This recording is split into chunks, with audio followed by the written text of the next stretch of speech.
Hey guys, welcome to the channel, or welcome back to the channel. Today, super fun. We haven't talked about these in a little while, but we'll be talking about the truth when it comes to living in Denver, Colorado. And what no one tells you, but we're going to in this video right now. Number one, the altitude is not just about breathing. We are a mile high, right? The 5280 state, 5,280 feet up in the air. As expected, when you come out here, guys, you might be maybe a little short of breath if you're going on a hike or hitting a couple flights of stairs. Nothing too crazy. Don't do a bulk face, because you're just even more out of shape when you're out here. Yeah.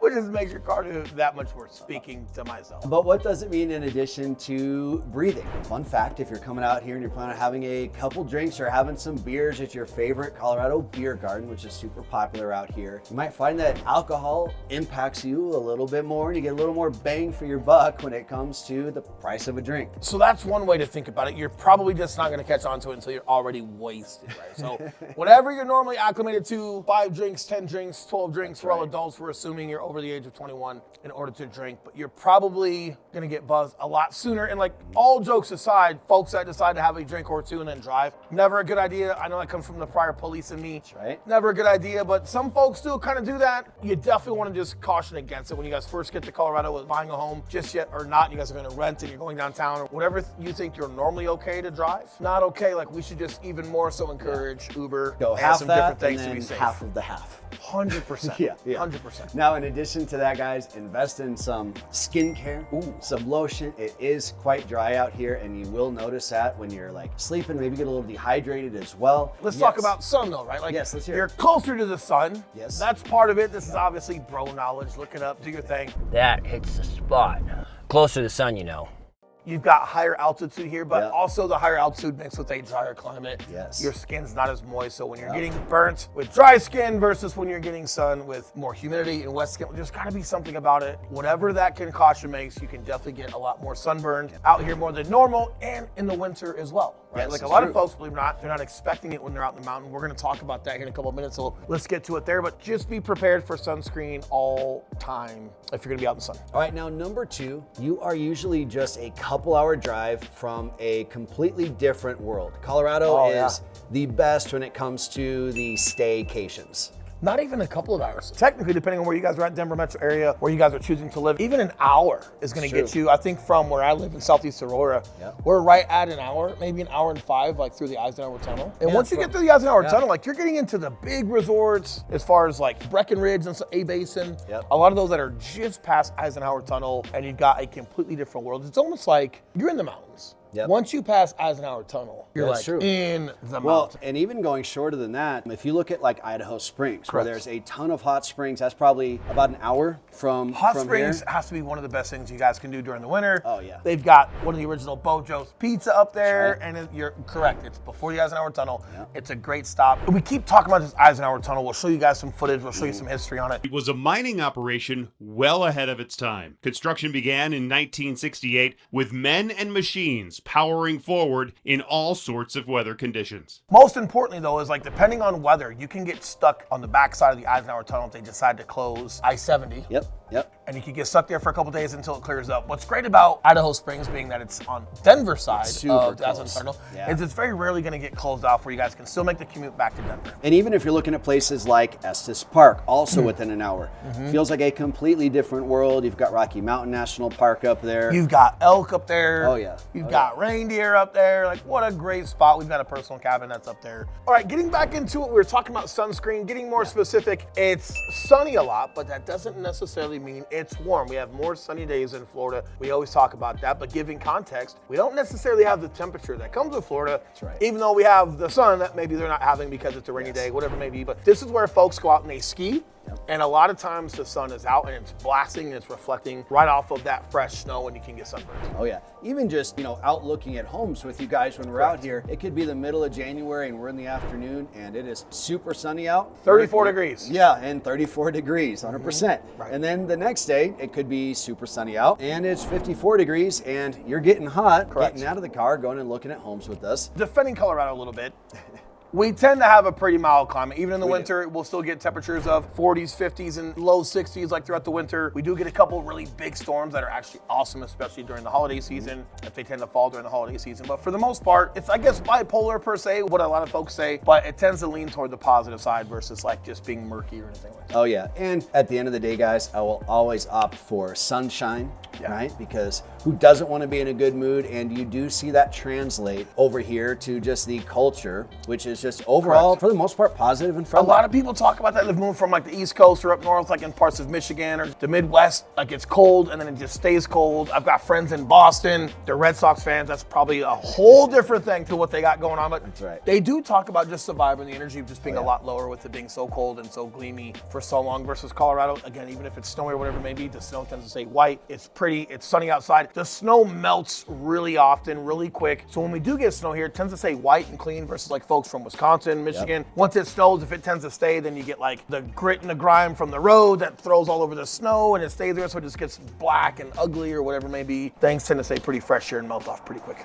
All right, moving right along here, traffic and public transportation might not be what you expect or possibly what you're used to. Correct. Traffic is traffic go is not as bad as you think. Yeah. We're gonna get to that average mile per hour during rush hours, like 41 or 36 miles an hour. There's very rarely complete stops, if anywhere. And if it is, it's for a couple seconds and then you're moving right along. There's a lot of exits, there's a lot of commute. What we don't have as much of, which people might think that we do because we are being considered a major city across the country, a growing, a bigger city, is the public transportation is just not quite what you think it would be. It's true. Now we do have like buses that'll take you everywhere, but if you're looking for something that's not a city bus, you're gonna be looking for an RTD or the light rail system. Now this is really, really good north to south. It'll pretty much go from south side, Castle Rock, just the north side of Castle Rock, all the way to North Denver. But then your east and west branches are fairly limited. It'll go from like Arvada, it does go out to the airport, and then you'll go out to Littleton on the west and out to Aurora on the east side. It's really not that good east to west. So this is a state where you should plan on having a vehicle. Yeah. Unless you live right downtown, you're gonna want a vehicle to get places. And even when you live in the heart of downtown, if you live there and like your work is there, whatever it may be, or if you work from home, cool, but we don't have a ton of commute into like the mountains. That's right. Obviously, probably because of inclement weather and things like that, but you're definitely gonna want a vehicle. If you guys have questions on that, we're gonna throw some links in the text below. We are licensed realtors here in the state of Colorado. That's right. As much as we love making these videos, we love more helping you guys with those real estate needs. But these local guides down below are gonna show you guys traffic patterns. It's gonna show you where light rails are. It's gonna show you your commute locations, et cetera, et cetera. So if you guys need help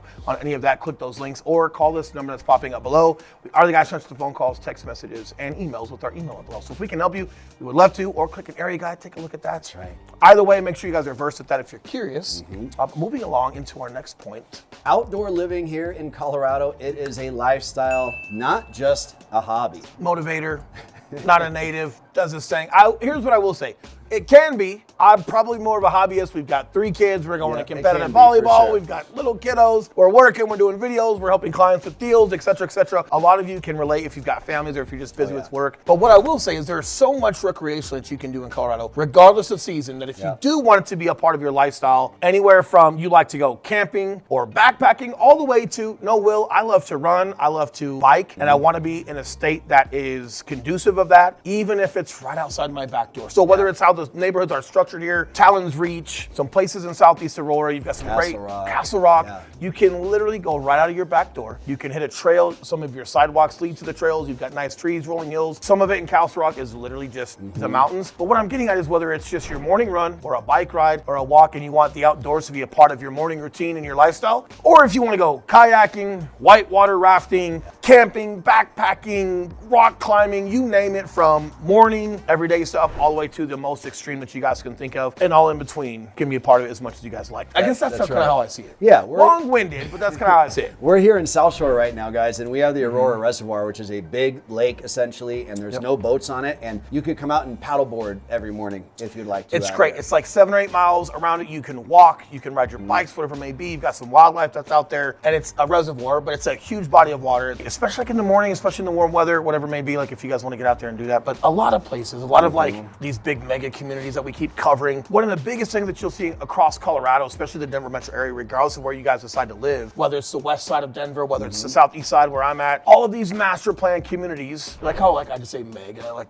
mega build, like master plan communities is probably what Mr. Technical over here would say. All of them embrace how unique Colorado is, and all of them embrace the outdoors into these master plan communities. So wherever you're at, you're gonna have a piece of it. And don't worry if you don't know how to ski or snowboard or anything like that, or you don't know the best trails to go on. I don't know how to ski. Once you come here, that is one of the best way to make new friends, guys, because I promise you, you will get invited, right? Like, Please. I can't tell you how many like 14er hikes I've had to turn down. Zero desire making a new friend, busting my knee on a mountain, like, hey, can you help me up?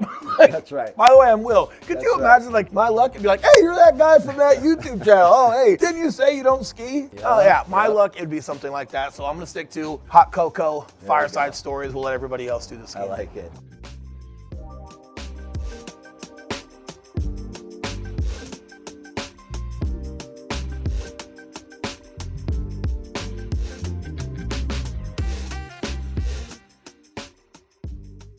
Moving along, guys, one of my favorite topics ever, food. And in the past, Denver has been notorious for things like, I don't know, green chili. Oh, gotta get a Denver omelet. But you gotta cover them in green chili. Green chili. Good news is Denver's food scene has gotten way better over the past 5 years or so. As a matter of fact, as of this year, we have officially 6 Michelin star restaurants. Every time I think of green chili, I think of my friends in New Mexico. Our buddy Eli, one of our realtors who has a channel in New Mexico. Shout out to Eli. He's always telling me about New Mexico's green chili, and that's where it came from. That's where it's invented. It's like, hey, we don't care.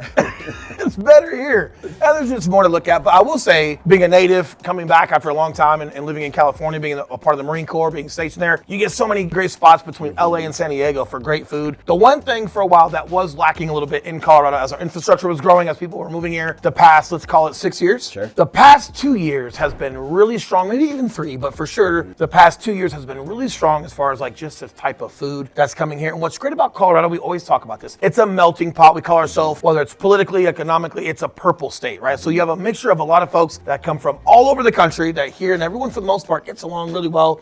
Things are pretty mild overall, even regardless of like political vote. Things are gonna be pretty mild, but the food is also getting really diverse and just really good. But that was the one thing where, man, maybe like 3 or 4 years ago, it just, I think post-COVID. Post-COVID, it's really grown a ton, but prior to that, it just wasn't quite where it needed to be. And we hear folks from Chicago and from California and some different places where like it just wasn't there. People appreciated the great traffic and certain things about the homes, et cetera, but it wasn't as fun when it came to like just going out and enjoying amazing food for a date night or for some fun with your friends. But now it's really starting to become, just grow where it needs to be effective, not effective, but just fun for everybody. 100%. And surprisingly, for a landlocked state, we have some great sushi restaurants here. Correct. Really good Mexican food, really good Italian food places. And in particular, if you're looking in Boulder and downtown Denver, that's where you're gonna find the biggest concentrations of some of the best restaurants. But guys, whatever your flavor is, there is definitely something amazing out there for you. I feel like I have a better palate than Eli. He's always talking about Brussels sprouts. But he's like, oh, I'm so into food. It's like, clearly I'm bigger Comment than Eli. below if you love some good, like, unhealthy, but sugary, sauteed, like,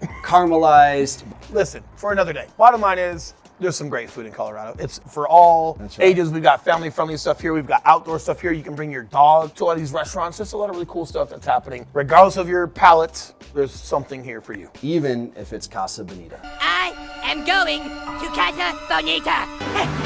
Oh, awesome! Creators of South Park purchased the iconic Casa Bonita.